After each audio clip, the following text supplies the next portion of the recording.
Justamente siendo cautelosos con los términos que se iban a utilizar en el proyecto y en coordinación con RENIEC, es que se consideró que esta implementación tendría que ser gradual y progresiva, porque es necesario también hacer alguna implementación a nivel del RENIEC para que pueda justamente llevar adelante esta actividad con las organizaciones políticas. Pero se abre la puerta a que se dé ese paso de tratar de eliminar la verificación de firmas y tener una verificación idónea, más adecuada y acorde a las tecnologías, ¿no? Y así como se propusieron mejoras para poder ingresar al sistema de partidos, también era necesario analizar qué mejoras podrían darse para la cancelación de la inscripción de una organización política.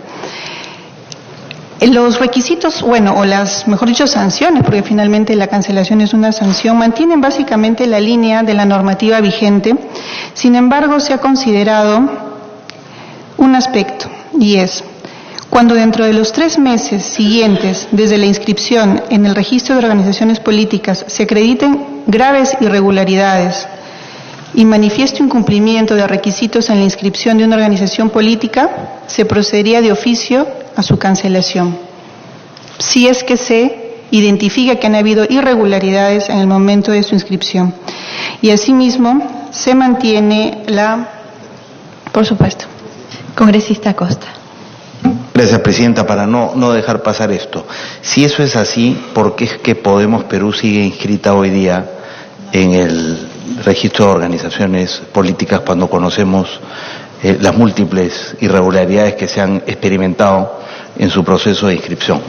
Gracias. Claro, justamente atendiendo a la problemática que tenemos vigente y a los vacíos que tiene la normativa, es que estamos proponiendo, y esto está en el proyecto presentado en abril, pero ya se había presentado anteriormente en un proyecto de ley de manera independiente, solicitando que justamente este aspecto sea tratado y pueda ser normado para que el organismo electoral pueda de oficio retirar alguna organización política de la cual se hubiera acreditado justamente las graves irregularidades en su inscripción. Tengamos presente que, por citar un ejemplo, el tema de firmas debe pasar por un peritaje, debe pasar por que se determine a nivel judicial que hay una falsificación de firmas, por citar un ejemplo. Pero teniendo en cuenta que tenemos esta propuesta ingresada como un proyecto de ley independiente y también se mantiene en el proyecto del Código Electoral, es que al hacer la introducción justamente hice este comentario en relación a que es importante poder hacer reformas en la normativa electoral, pero de manera integral, para poder abarcar los diferentes vacíos o falencias que podría tener nuestra legislación actualmente. Dentro de la cancelación también se ha previsto lo siguiente, y es que haya sanciones ante el incumplimiento de normas de financiamiento partidario. Este era un aspecto que ya se había contemplado en el proyecto del año 2017 y en esta oportunidad también se mantiene. Cuando se verifique una segunda infracción muy grave en las normas de financiamiento partidario, se procedería a la cancelación de la inscripción de una organización política. Muy grave, porque tenemos, y lo veremos en diapositivas más adelante, una estructura de infracciones leves, graves y muy graves. Y además planteamos que sea ante la reincidencia y en un periodo de 2 años. También ante el retiro de una candidatura, porque una de las causales también es cuando no se participe en un proceso electoral general. Y justamente ayer se planteaba la inquietud de qué sucede cuando una organización política retira su candidatura, y expresamente en el código se ha planteado que se considera como no participar en una contienda electoral el retirar la candidatura después de haber sido presentada. Así es. Asimismo se han contemplado, y se puede apreciar en la siguiente diapositiva, las causales de cancelación de los movimientos regionales. Y así como las organizaciones políticas nacionales tienen la obligación de participar en procesos electorales generales y subnacionales, los movimientos regionales también tienen esta obligación, debiendo presentar sus candidaturas en cada proceso electoral subnacional en al menos 1/3 de las provincias de su circunscripción. Y se sujetan también a aquellos aspectos referidos a las sanciones a las que se pudieran ver sujetos por el incumplimiento de financiamiento partidario, también para su cancelación. En la siguiente diapositiva lo que tenemos es más bien una figura que no se encuentra en la normativa electoral vigente y es la figura de la suspensión de la inscripción. Si bien es cierto, mantenemos la figura de la cancelación, la suspensión sería una innovación. ¿Qué se daría en aquellos casos en los que se verifique la reincidencia respecto a infracciones leves y graves? Además, cuando se verifique que no funcionan los comités partidarios que exige la normativa, porque sería una fiscalización justamente permanente de estos comités. Al generarse la suspensión, se da un plazo para la subsanación, que sería de 6 meses. Si no se cumple con la subsanación, se procede a la cancelación. Pero si analizamos cuáles son las causales de suspensión, el periodo de 6 meses es un periodo razonable para poder levantar justamente las observaciones que se habrían generado para que la suspensión finalmente acarree la inmovilización de una partida registral, los trámites que se han hecho en el registro de organizaciones políticas, la suspensión del financiamiento público directo. Congresista Salgado. Sí, me parece muy importante lo último que está diciendo casualmente, porque en esta fluctuación de los comités de los partidos políticos quienes hemos visto, a veces se producen discordias internas, ¿no? Y termina deshaciéndose todo el comité. Entonces, cuesta al partido político recuperar luego ese comité, y yo no sé, diría si de repente hasta 8 meses de darle plazo antes de cancelarle a todo un partido, porque la vida en un partido político es, nadie paga, como decía ayer Mauricio Mulder, por estar en un partido político, es voluntario, y por lo tanto que es voluntario está lleno de una serie de actitudes, compromisos, complejidades, todo lo que ustedes quieran llevar en una vida política voluntaria. Entonces tú no lo puedes imponer a alguien, nadie, de repente terminan unas peleas terribles dentro del propio partido político, y entonces cuesta armar nuevamente el comité. Entonces no vaya a ser que por ponernos corsé terminemos anulándole un partido político que está haciendo un buen trabajo por un comité que se ha deshecho y ya no está cumpliendo con todos los comités. Yo creo que tenemos que ser más flexibles en este tipo de trabajos políticos, no ensayemos, qué sé yo, no sé dónde, en qué países están copiándose los modelos, pero nada es perfecto, pero quien ha vivido ahí les puede decir, ha pasado de repente 2 años y no he podido armar otro comité. Es difícil, empiezan las peleas, las pugnas y todos son líderes. Todos son líderes, el que se mete a política siempre es líder. Entonces, tengamos cuidado, no por decir, no, si no le funcionan los 50 comités que se le ha puesto, basta que haya ese desecho a uno, ¡pum!, le cancelo el partido político. Oye, todo lo que te ha costado durante años, ¿lo vas a poner en peligro por la pelea de 3 o 4? Yo creo que hay que tener mucho cuidado y pensarlo bien. Gracias. Doctora Clavijo. Gracias. Sí, efectivamente, las propuestas que se plantean buscan solucionar problemáticas que nosotros podemos evidenciar a diario. Y es que justamente el organismo electoral, cuando ha salido a campo, se ha encontrado con que probablemente muchos de los comités no tienen un funcionamiento permanente. Y es lo que se quería evidenciar al poder incluir esta situación como una causal de suspensión. Si el plazo puede acrecentarse, no ser 6 meses, ser 8 meses o ser 1 año, ante esa situación nosotros no vamos a tener una postura cerrada, porque justamente entendemos que lo que queremos es identificar la problemática, pero darle una solución. Si la solución son 6 meses, 8 meses o 1 año, en ese tema creo que el organismo electoral no se encuentra cerrado a hacer algunas variaciones al respecto, pero sí insistir en que se debe forjar y establecer lineamientos para que hayan comités partidarios que tengan un funcionamiento permanente a nivel nacional. En ese sentido, esta figura de la suspensión lo que procura es dar una alerta temporal para que pueda ser solucionada. Y ese sería básicamente el contexto en el cual la propuesta del jurado busca atender democracia interna y también la inscripción y cancelación de organizaciones políticas. Pero no podíamos dejar de atender también lo referido a financiamiento partidario. Y ya en las 3 últimas diapositivas de mi presentación, lo que se plantea son algunas propuestas que se han incorporado en este proyecto. Tenemos claro que la entrega del financiamiento público directo ya es efectiva, pero lo que sí queremos es que se refuerce también la franja electoral. ya no habrá posibilidad de que las organizaciones políticas contraten propaganda electoral en medios de comunicación. Entonces debemos tener una franja electoral regional, municipal. Congresista Alcorta. Rusión, esa franja electoral hemos conversado varias veces que se debe entregar al partido, o sea, se entrega la cantidad de franja electoral para que cada uno la use como mejor le parece. No es la idea salir todos juntos el mismo día, a la misma 9 minutos, en todos los canales. Eso no funciona, es un desastre. La idea que se hemos conversado permanentemente, y creo que es la tendencia que había, es que la franja electoral es un monto determinado de spots o segundos. Esa se le entrega al partido y el partido la manejará como mejor le parece. Eso es lo que... Lo otro sería inviable, o estamos equivocándonos. Bueno, realmente ahora nos vamos a encontrar a través de la presidencia ante una situación justamente distinta a la que hemos tenido en los últimos años, porque ahora no solamente habrá una franja electoral en elecciones generales y regionales, sino en una elección municipal donde hay una gran cantidad de organizaciones políticas, y no sé hasta qué punto, y seguramente ahí OMPE podría dar mayores luces, que es la encargada justamente de llevar adelante la franja electoral, de cómo es que se van a poder organizar también los tiempos que se va a tener que ajustar en la señal abierta para poder difundir la propaganda electoral. Quizás en elecciones generales, al tener partidos políticos, esto sí pueda tener márgenes de maniobra, pero en elecciones municipales va a ser mucho más complejo, ¿no? Perdón, presidente, otra interrupción. Es que no todos los partidos políticos tendrán asesoría, no sé cómo se manejarán, para poder poner un spot de 30, de 20, de 10...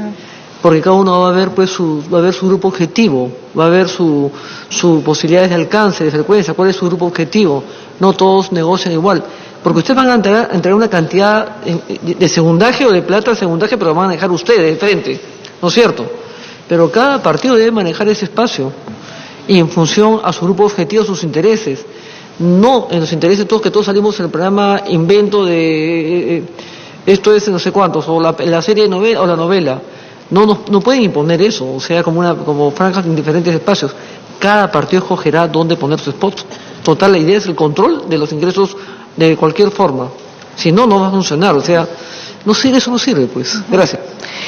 Sí, bueno, el tener un espacio como la franja electoral lo que asegura es que el Estado brinde la posibilidad de que haya medios masivos de comunicación que puedan trasladar. Claro, a lo que iba es que lo que busca la norma es encontrar estos espacios. Ya los tiempos pueden ser aspectos que van en la vía reglamentaria, pero justamente hemos tenido cuidado en el proyecto de quitar lo que se había puesto anteriormente, que era justamente incluso los minutos. Se ha establecido solo el periodo, desde 45 días antes, porque entendemos que ya el desagregado obedece a una reflexión mayor de cómo es que se van a manejar los tiempos, porque tenemos claro que sí efectivamente pueden haber mejoras, ¿no? Una última interrupción, prometo. Lo que pasa es que, a ver, el tema, los medios de comunicación tienen tarifa impresa, tienen tarifa negociada, pero al Estado les han puesto una tarifa intermedia. Nadie negocia pues con la tarifa impresa, uno negocia de frente en función de la inversión, al costo, al adelanto del impuesto, porque se paga el impuesto por adelantado. Hay muchas formas de negociar el tema. El asunto es, si esto lo está pagando el Estado. Entonces el Estado va a tener una tarifa fija con los medios de comunicación. ¿Por qué? Porque el que no usaba el espacio antes, pero que se va a corregir, el espacio era tomado. Es como publicar un aviso en blanco, no mandaron el aviso. Hay que tener cuidado con ese tipo de cosas, ¿no? Y sobre todo porque hay una empresa, la única del Perú, que es la que mide, que tiene la medición de la sintonía de los medios de comunicación, la única, IVOPE, es la única que tiene el control de la sintonía de los programas, que puede poner el rating que le da la gana, no sabemos si es verdad o no es verdad. Entonces hay que tener cuidado con ese tipo de detalles. Conozco, yo soy publicista, he manejado, vivido la publicidad, conozco el tema probablemente mejor que nadie acá en el Congreso. Gracias. Una segunda interrupción, congresista Edmundo del Águila. Sí, gracias, presidente. Un poco alcanzar algunas inquietudes y experiencias a la representante del Jurado Nacional de Elecciones, la señora Clavijo. Fíjese, una pregunta, me parece perfecto que ustedes hayan alcanzado un código electoral en el cual lo que se busca es poder regular el buen funcionamiento de los partidos políticos. Pero fíjese, yo no sé si ustedes han regulado la parte del Jurado Nacional de Elecciones. Es decir, ¿quiénes son los que constituyen esa gran instancia superior del Jurado Nacional de Elecciones? Son los ex supremos, representantes de universidades. Y yo me pregunto, ¿ellos tienen algún conocimiento de partidos políticos? ¿Ellos han hecho actividad partidaria alguna vez como para poder evaluar un partido político? Y se lo digo por experiencia. El jefe del ROP es una persona que hoy en día es cuestionada, que ha tenido denuncias. Y ese señor ha tenido la osadía de evaluar y sancionar a Acción Popular. Nos ha parado 2, 3 años. Entonces, me parece perfecto. Nosotros no estamos en contra de las reformas. Como lo dije cuando hice uso de la palabra, cuando vino acá el ministro. Nosotros planteamos la reforma hace 20 años, no hace 55 días. Pero la pregunta es, la corrección no únicamente tiene que venir de un lado, sino tiene que venir del otro lado. Ustedes han pensado dentro de su institución hacer cambios que permitan, por ejemplo, que los representantes o haya representantes de los partidos políticos al interior del Jurado Nacional de Elecciones, que les permita a ustedes poder alcanzarle en limpio lo ocurrido en los partidos políticos, porque si seguimos tratando el tema de la reforma distante, es decir, de personas que desde un gabinete, desde un atril o desde libros leídos quieran hacer una reforma sin tener la práctica, los errores van a ser los mismos.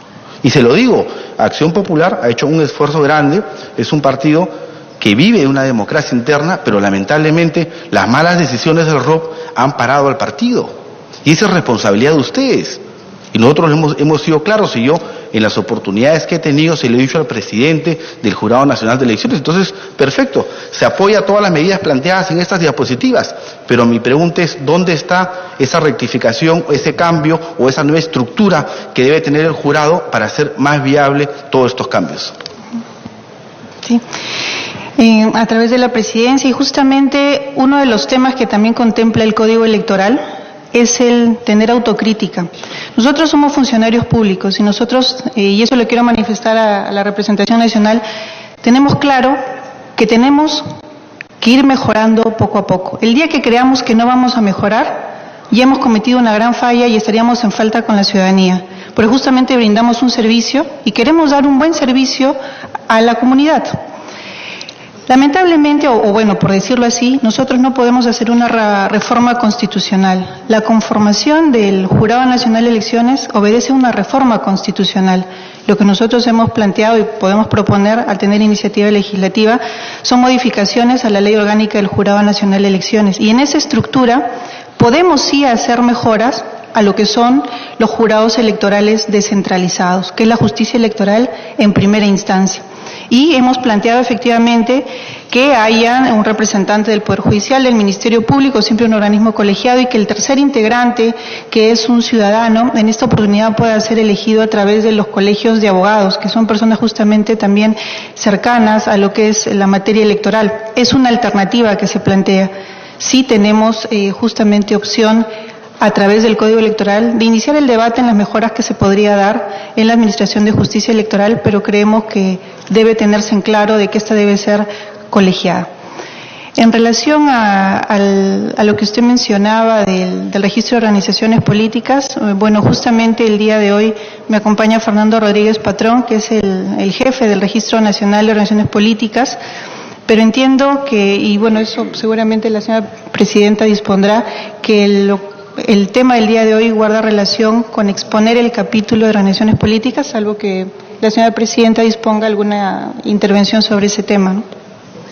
Sí, tenemos hoy el debate sobre organizaciones políticas y la invitación estuvo acotada al proyecto de ley tanto del Poder Ejecutivo como del Jurado Nacional de Elecciones y las iniciativas que se acumulan de los señores congresistas en la elaboración del dictamen. Por eso es que hay un tema específico que se trata. La reforma continúa y va a haber un espacio para poder ampliamente debatir la composición, fines del Jurado Nacional de Elecciones.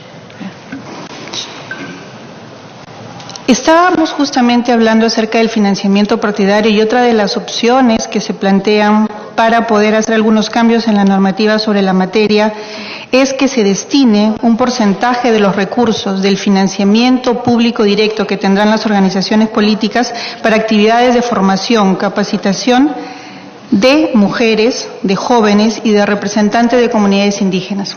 El financiamiento público directo se recibe y tiene dos fines específicos, un 50% orientado a los gastos de financiamiento ordinario y el otro 50% para actividades de formación, capacitación e investigación. Sí, por supuesto. El financiamiento público directo se recibe y la organización política lo destina de la siguiente manera: un 50% para gastos ordinarios y el otro 50% para actividades de formación, capacitación o investigación. De ese 50%, que se destine al menos 10% para actividades de formación, capacitación o investigación en temas relacionados a mujeres, a la capacitación de participación de mujeres, jóvenes y representantes de comunidades indígenas y nativas, que se haga esta salvedad en ese porcentaje dedicado a ese rubro.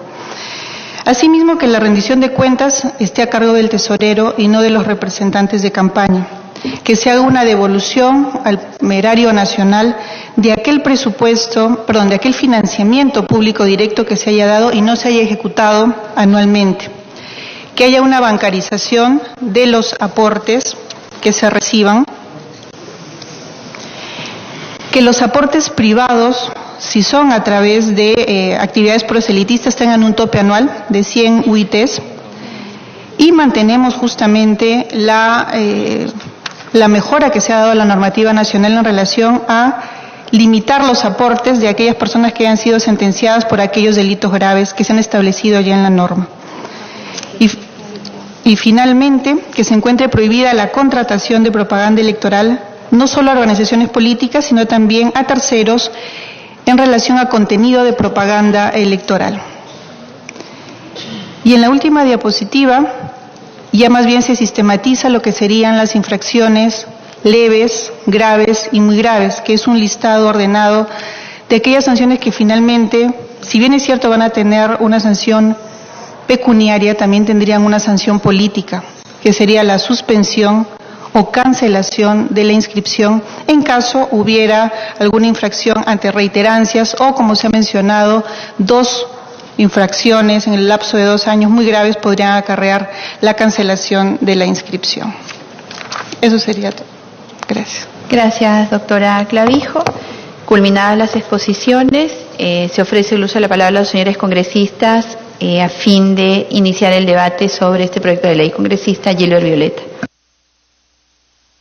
Gracias, Presidenta, saludando, por supuesto, a todos nuestros invitados. Presidenta, yo voy a exponer una relación de puntos que ha sido materia de un pronunciamiento que acaba de publicar mi partido político, haciendo antes un muy breve comentario. Mire, Presidenta, desde el partido político Contigo lo que consideramos es que probablemente nuestro primer escollo en este debate es una mirada distinta que está ocurriendo sobre qué cosa es lo que consideramos o qué es lo que vemos como partido político. Para nosotros un partido político es un agente de intermediación social, de representación de intereses de la ciudadanía o por lo menos de los sectores a los que representamos. Y esta representación de intereses no se circunscribe única y exclusivamente a los tiempos electorales, sino se circunscriben a la vida del ejercicio ciudadano, a la permanente actividad política y social a la que estamos llamados. Y digo esto, Presidenta, porque las reformas a las que nos estamos abocando, creemos, tienen que comenzar a mirar un poquito más allá de las propuestas que están en gran medida focalizadas en aspectos estrictamente electorales. La primera cuestión. Saludamos, sin embargo, hemos escuchado a los representantes del Jurado Nacional de Elecciones y de la OMPE y vemos en varias de estas propuestas posiciones próximas que pueden perfectamente amalgamarse, analizarse, incluirse en la propuesta que de alguna manera ha hecho también el Ejecutivo. Y vamos por temas. Nosotros consideramos, por ejemplo, que un aspecto fundamental que tiene que salir de esta reforma política es la reivindicación del voto voluntario. Y reivindicamos el voto voluntario porque la diferencia entre el súbdito sujeto a un rey, a un monarca o a un señor feudal y el ciudadano es que el ciudadano no le debe la obligación de cumplimiento, sino estrictamente a la Constitución y a las leyes. Y el primer ejercicio de derecho ciudadano, señora Presidenta, no es la obligación de hacer, sino el derecho a no hacer. Y ese derecho de no hacer o el derecho de no cumplir determinados tipos de obligaciones es lo que en el ejercicio de la ciudadanía, por ejemplo, supone el derecho fundamental e inalienable de no votar cuando la decisión del ciudadano es no ejercer tal derecho. Y ponemos esto en consideración, señora Presidenta, porque uno de los elementos que está puesto sobre la mesa en la reforma es precisamente afianzar una vez más la obligatoriedad del voto en elecciones primarias, cuando nosotros lo que creemos es que el camino que tenemos que adoptar es precisamente una etapa progresiva de reivindicación del voto voluntario, en primer lugar.